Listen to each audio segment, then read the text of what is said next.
All right, let's go, because you know what I came here to do. I don't get paid for overtime. I'm here to fight. Eddie getting very aggressive. Eddie said Gervonta Davis is a superstar. You saw the crowd there.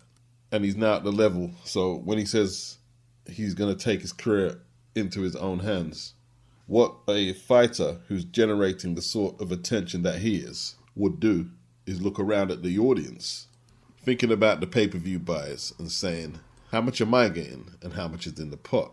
And that's why we always work on that model with our big stars, to make sure they've received the revenue for the fight and they see everything, a full, total breakdown of what's going in and out. Is Gervonta Davis seeing the revenue that he's generating? And it's going to be really interesting to see what he does. And Eddie said, if I'm Gervonta Davis, I want to see what was generated at the gate. I want to know what was the pay-per-view revenue. What was the sponsorship income? What was the global TV rights? And I want to make sure it's mine. Because how much money are other people making out of Gervonta Davis? And I think now he's going to take control of his career. Obviously, if he's available, we would love to work with him. Very aggressive, asking probing questions designed for Gervonta Davis to hear and get down to the bottom line. And if there's any doubts, that will be Eddie's possible window of opportunity to snatch him from Floyd Mayweather and Leonard Ellerbe. Now, he's a free agent, so it's fair game. Although Tank did say he's going to stay with, but I don't think he's re-signed as yet, but he said he would. So Eddie's making his pitch for the poach. He doesn't like Leonard Ellerbe, and Leonard threatening to fight him. I guess that was designed to humble Eddie and perhaps put him back in his box where he wouldn't be so aggressive. But it's had the adverse effect. Eddie's coming out swinging, literally. Eddie said the promotion game can make you more bitter. And Eddie's getting a little bitter. He's getting a little bitter. And it's inevitable this happens to you if you're a top promoter. It's inevitable. There's just no way around it. It's so cutthroat. Asking where Sky is getting the money to fund all these signings, Olympians, etc. He didn't used to do that. Now, when I say he's getting bitter, not bitter that he's ripped anyone off, because there isn't anything out there that will suggest that either him or Barry have ever ripped off any of their fighters. Nothing out there. I'm talking about a bitterness where I'm just going to play hard. I'm just going to be a total bastard within the confines of the rules. I'm just going to be a total fucking bastard. Because you're not my family. You're not loved ones. This is business. And that's that. And if you leave the table without your shirt, tough luck. I think that's where he is right now.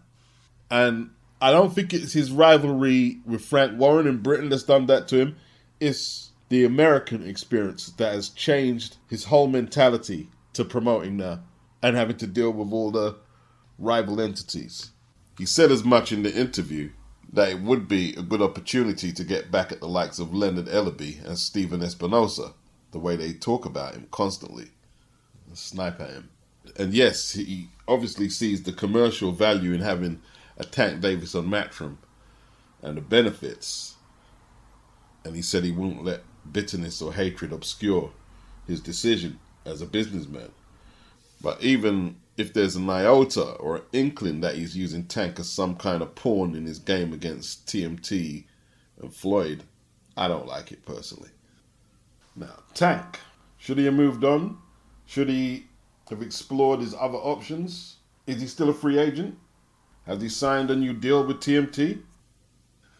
I thought unification superseded mandatory. That's all I kept hearing when the Wilder and AJ fans are going back and forth. And they were saying AJ's ducking Wilder by taking on his mandatory Povetkin. That's all I kept hearing. It's a load of nonsense. And as they're saying here, Anthony Yard will be getting a shot at the winner of Beterbiev Smith. They fight on the 18th of this month on ESPN at Madison Square Garden. Now, Beterbiev has the WBC and IBF straps, and Joe Smith has the WBO strap. Both promoted by that piece of shit, Bob Arum. Bob Arum, he vetoed Beterbiev versus Bivol as a unification a few months back. And he's also said recently that he doesn't want the winner to fight Bivol. They're not looking at that fight, even if it's for undisputed. I don't know how that's good for boxing, and how that makes him a good promoter. But that's what he said. And then you had Frank Warren penciling in dates that the winner of Smith and Beterbiev will fight Anthony Yarde in Britain, and he's got it all worked out. The WBO have ordered it, apparently, but Joe DiGaurdia, Joe Smith's promoter, said, well, they're not looking for that fight. They are actually looking to avenge the Bivol loss and go for undisputed if they beat Beterbiev. I don't know what Beterbiev's going to do if he wins. So how is Frank Warren booking fights for fighters he doesn't promote? Their promoter says, we haven't agreed to that. How has that happened? You know, according to Arum and Warren, the WBO have ordered this. But Joe DiGaurdia said that the WBO have not mandated Anthony Yarde yet. That hasn't happened. You know, it's like Zerdo. He can't just walk into a shot at Bivol even though he's ranked number 1 because he hasn't been mandated. So more than likely, Joshua Buatsi is going to fight Bivol because Eddie has a piece of both of them, Buatsi and Bivol. Are the WBA going to stand in his way? I doubt it very much. Bob's a powerful guy. Maybe Bob's got information we're not privy to because they're saying it's nailed in. Frank Warren also has a good relationship with the WBO. But it's not the fight Joe Smith or Joe DiGaurdia are looking for. Let's get that clear. Now, if they're forced into a situation where they have to take Yarde on to keep hold of the belts, they'd consider it. They'll look at the paper, they'll look at what the fight does for Joe's legacy, and they'll go from there. And I guarantee you, I'm not saying Yarde ain't getting a shot. I'm not going to go against what Spencer and Tunde, Frank or Bob are saying. I'm not saying that. But it's going to be a bit more complicated than that. It's not just going to be signed in and bang, the winner fights Anthony Yarde on October the 22nd. And after hearing Joe DiGaurdia say what he says, if that fight gets delayed, we're looking at Anthony Yarde not fighting for a whole year and without no real reason. He's not injured. He just chose to stay on the sidelines. He's not mandated. And Joe DiGaurdia and Joe Smith are saying something totally different to Frank Warren and Bob Arum. And look, I ain't trying to make enemies, yeah? But if we look at the situation logically, right? We've got Callum Smith looking for a title shot. We've got Joshua Buatsi. We've got Zerdo looking for a title shot. Even that Chinese guy who lost to Pascal, he was ranked number 1 by, was it the WBC? What have they all had in common? Well, they're looking for title shots and they're ranked number 1, number 2 by various sanctioning bodies. And they've all fought to keep busy. Who's the odd man out? Anthony Yarde. Now, Smith ain't fought this year, but he's going to fight on the AJ card. He's planning to fight. Yarde's not planning to fight. There's nothing scheduled, no nothing. He's just going to wait for the title shot. Now, all this confusion is really the sanctioning body's fault. Like, the confusion for a lot of fans is when they see the rankings and you're ranked number 1, they automatically think that you're mandated. So when you see fighters bypassing the number 1 contender in a certain sanctioning body, people are like, well, what happened there? Well, he probably hasn't been mandated, and politics, it is what it is, right? And if they had any integrity, which they don't, because they just follow the promoters because they've got the money. The sanctioning bodies are a poor third or fourth to the promoters, the promotional companies, and networks, when we're talking about finances, yeah? They're like parasites, basically. But if they had any integrity, right? If a promoter comes out and says, yeah, this fight is happening on that date under their sanctioning body and they haven't cleared it, they should be pulling up the promoter, but they're shit scared to do that. They're like bitches to the promoters, basically, and the A-side fighters. They're like hoes. Because there's no way Bob and Frank Warren should have one position and Joe DiGaurdia has another position. You know, they're saying it's nailed on, Bob and Frank. But Garcia is saying, no, it's not. My guy is looking to fight Bivol. And that's because the WBO are not taking control of the situation and saying this is what it is. Either Joe Smith is fighting Yarde because he's the mandatory, and that's the only way they could make Joe take the fight is if he was mandatory. Or they say, well, we're going to give Joe, let's say if Joe wins, hypothetically if Joe wins, right? We're going to give Joe the option to either take on Yarde as a voluntary and mandatory, or explore his options at unifying and becoming undisputed champion. But they haven't done anything.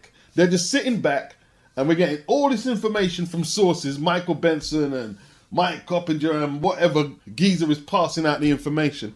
And Bob Arum is acting like he's some mafia leader, him and Frank Warren, who's the minion underneath him from the UK, basically confirming fights online, which the rival promoters and fighters haven't agreed to. What Wilder's saying here would have probably pissed me off a little while back, but when you understand the layout of the country that he's repping and how tribal and racially divided it is at times, it begins to make more sense. Let's not forget, the networks over there, HBO, Showtime, they took the Klitschko's off the network because they said they was boring, but they were the heavyweight champions. I made a video recently saying no country has an entitlement to the heavyweight championship because I was getting this vibe that a lot of Americans were just shitting on the Fury and White fight. And look, I was going to purchase it, but I didn't purchase it either because the undercard was crap. But I had a feeling there was more underlying reasons why they weren't into this fight. And I automatically went to, well, there's no Americans involved and they just don't like the idea of not being in the loop. But the heavyweights ain't good enough, and that includes Wilder. It's just not good enough. And I staunchly oppose all the credit he's been getting for getting beaten up, let's say 3 times by Fury. Getting a lot of credit for that, Wilder. And I'm speaking frankly because when our heavyweights weren't in the loop and we were still regarded as horizontal heavyweights, as the Americans named our heavyweights, I didn't complain. They're not good enough. You have the better heavyweights. So I just speak frankly. And if you don't like the tone in it, I don't give a fuck. I just don't give a fuck. Now, Wilder was basically saying that boxing dies without the excitement of American heavyweight champions. And I've got no problem with him saying that because he's trying to rally the country behind him. And he's echoing the sentiments of a lot of Americans who believe that the heavyweight title should be fought for in America and it should be an American champion defending that belt.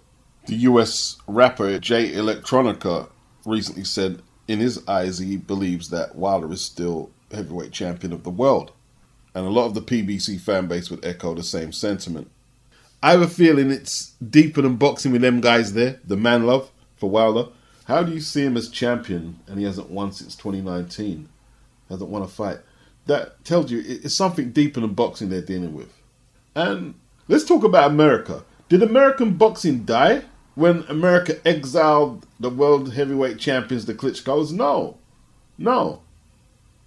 There was a period where Oscar De La Hoya and Floyd, Manny Pacquiao, took over from the heavyweight division. Floyd became the highest paid athlete ever.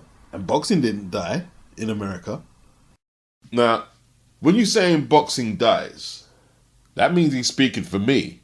And he's speaking for a lot of countries outside where he lives. Now, I haven't heard Wilder say anything about Fury versus White. Not one comment about the fight. Post-fight or pre-fight. And he's coming back. So you have no interest in what the rest of the division are doing. None at all. Before, he had a lot to say about AJ's fights, Fury's fights, a whole lot to say. So now the latest thing now is, oh, we don't care if you're not American. So maybe it's dying for you?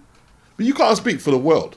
Boxing might be dying for America, or black Americans because they don't have a black African American champ, or just for Americans generally because they're not in the loop. But 94,000 turned up to watch Tyson Fury versus Dillian, even with that crappy undercard, right? Anthony Joshua has another massive fight coming up in Saudi Arabia. And people like seeing a good comeback, and they also like seeing big stars like Joshua be built up and broke down. So the gate receipts are going to be off the chain, and the pay-per-view buys are going to be off the fucking chain, right? Plus, Matchroom now had to put on an undercard. Take notes, Mr. Warren. See, I think it's important that the likes of Wilder and American boxing fans make a distinction and say boxing is dead over where you are. You can't speak for here if you don't live over here. You can't. Because since Carl Froch beat Lucien Boutte, then filled out the O2, then pumped up Wembley to the tune of 80,000 people, there hasn't been no dying boxing over here. There just hasn't been. The enthusiasm for boxing out here for the last 7-8 years has been unmatched in British boxing history. And I know. If anyone knows that, I know. You know, Tyson Fury, what did he say the other year? He said people don't want the heavyweight champs to be Eastern European. And he's taking a bit of a shot at either the Klitschko's or Usyk. Probably more Usyk. He said they want their champions to be American or British. Now, it's basically a whole load of tosh, isn't it? You know what I mean? It's a load of fucking nonsense. What we want to see are the top heavyweights unify the belts and become undisputed champion. That's what the vast majority of boxing fans around the world want to see. And that includes Americans. And I know that because I speak to a lot of Americans. I'm not just guessing that's what they want. That's what they want to see. And I empathize with everybody's issues around the world. I do. But there's a time and a place. People come to watch boxing in their downtime to see some good competitive sport. And eventually, they want to see undisputed champions. You know, it's a bit of a tacky attempt to try and turn the American public against the champions from other regions of the world. It's something that Anthony Joshua wouldn't do. Tyson Fury did it, like I explained earlier. People want to see the champions come from the UK or US. And if you notice, they're actually saying the same thing. And all they want to do is fight each other. They are so similar, it's actually scary. They're like brothers, just two different complexions. The only thing is Fury's a way better fighter, but they're like brothers in their mentality. And look, I'm not going to start getting on my high horse. You need to fight all the contenders and go for undisputed, because they're not going to do it. They're not going to do it. They don't have that belief in themselves. So they've got their media, if you want to call them out there, who will spin a lot of bullshit for them, and they'll say a lot of gimmicky stuff like what Wilder just said, right, what Fury said, and then claim that they're the greatest of all time. And that's all right with them and their fans. And, yo, if you're happy with that, I have to get out my feelings and just let them get on with it. I know what I want to see, though. From all boxers, all races, all nations. And I know what I want to see. I don't recall who the Mexican Jose Luis Castillo's coach was when he fought Mayweather. They fought twice, but we're talking about the first fight for the most part, which a lot of people think he done well in. Some people think he won. And then, obviously, you have Robert Garcia, who trained Marcos Maidana, an Argentinian, Robert Garcia, Mexican. And you ask, is the plan to turn AJ into a no-nonsense Mexican brawler against Usyk? Well, Maidana did well against Mayweather in the first fight. A lot of people think Maidana won. In fact, so controversial was the fight, Floyd ran it again to prove to everybody that Maidana is not in the same class as him. But Maidana did a lot of wrestling. A knee went in there, a lot of low blows, in all truth.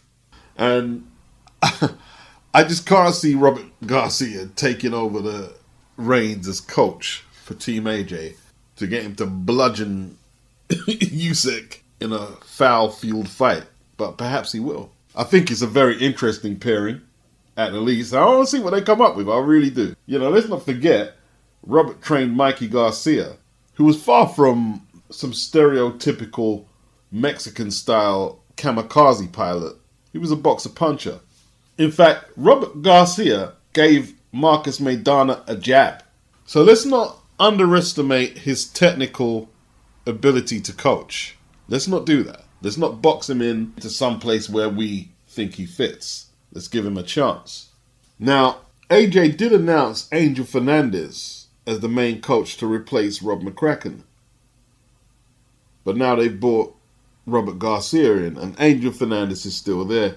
How does this go? Because a few people observed Dillian had a couple of people barking at him, didn't he? He had Xavier and Harold the Shadow Knight, and they were both barking at him. And a lot of people thought that it looked a bit chaotic in there. Who was in charge? What date is the fight? Is it July the 23rd or August? There was some rumour that the fight got pushed back until August. Usyk's people said, nah, it's in July. Some people are saying that it's too short a time for AJ to blood in a new relationship with a coach to fight someone as skilled as Usyk. And it's a fair point. These could be one of them questions we ask in hindsight. Why wasn't a coach allocated earlier to prepare for this fight. Robert Garcia, he's proven he knows how to coach fighters, how to walk fighters down. That's what he used to do with Brandon Rios. And even in his own career, it was take no prisoners. Anthony Joshua is a quick learner. Of course I'm picking him to win. And at the least, he's going to give Usyk a way harder fight than he did last time. I believe that's a given. Can't wait for this fight, man. It's a good challenge for AJ. Very good challenge. And an opportunity to put a huge notch on his legacy by beating one of the elite talents of the game right now. And Usyk, 2 wins over AJ, that's huge for him. That's huge. The stakes are huge for both men. Like, Usyk also has that political angle, why he wants to do well in the fight. It does seem like it's taken an eternity to get it together, to get a venue and a date. I think the country location is settled. It's going to be Saudi Arabia by all accounts. I don't know what venue in Saudi Arabia or anything like that. That's the only country that can pay up the type of money to cover the type of purses that Anthony Joshua is used to and that Usyk will want for himself. So George Kambosos is 5'9.5" and Devin is 5'8". Now it could be the footwear that's not giving us an accurate reflection of what I saw, but Devin clearly looked taller than him, and quite a bit taller. Devin's got a 71-inch reach, Kambosos 68. Devin doesn't have Ben Davison or his dad with him. He's got Yoel Judah, Zab's dad. It looked like Teofimo Lopez was rattled when he fought Kambosos and lost all his straps. I remember saying if the weight is an issue, he may come out there quick and try and get the fight over with Kambosos. And he did come out like a madman and got knocked over. Got back up. Decked Kambosos, and just when the momentum looked like it was swinging Teo's way, Kambosos came back. Came back hard. Excellent fight. Narrow margin. It wasn't some whitewash or anything like that. Narrow margin, but a good win for Kambosos. But I feel Kambosos is under a little stress now. The Australians are expecting a whole lot from him. And the Australians are really about their boxing these days. Really about their boxing. Huge fight, stadium fight. Now, I don't know if Devin was phoning Kambosos, giving him information about Teofimo Lopez, leading Kambosos to call him a rat. Well, if he's a rat, why are you answering the phone to him? I mean, he didn't just do it at once. He called Kambosos a few times. But it is what it is. He's trying to get in Devin's head. Promises to be a huge occasion for boxing, an undisputed 135-pound fight. I'm supporting Devin. I want Devin to win. I'm worrying about climatizing in Australia. It's so far away. Manny Pacquiao had issues out there with Jeff Hearn. I remember Victor Callejas not looking his normal self against Jeff Fenech. But this is what Devin wanted. I want to pick Devin on points, but I'm not sure if he doesn't have weight issues either. But I do think Devin is the more talented out of the two. I do. And if you're going to ask me or push me for a prediction, I'm going to tentatively pick Devin on points. Well, I can't sleep with Kambosos. Like, strategically, they kind of had Teo, didn't they? Teo uses a lot of that athleticism. You can jump in from awkwardish angles and land power shots. But Kambosos, his counterpunching was on point. It was on point. So he does have skills. Him and his team know how to strategize, obviously. So it's going to be a tough one. It's going to be a very tough one. And maybe I'm underestimating him, but I'm picking Devin.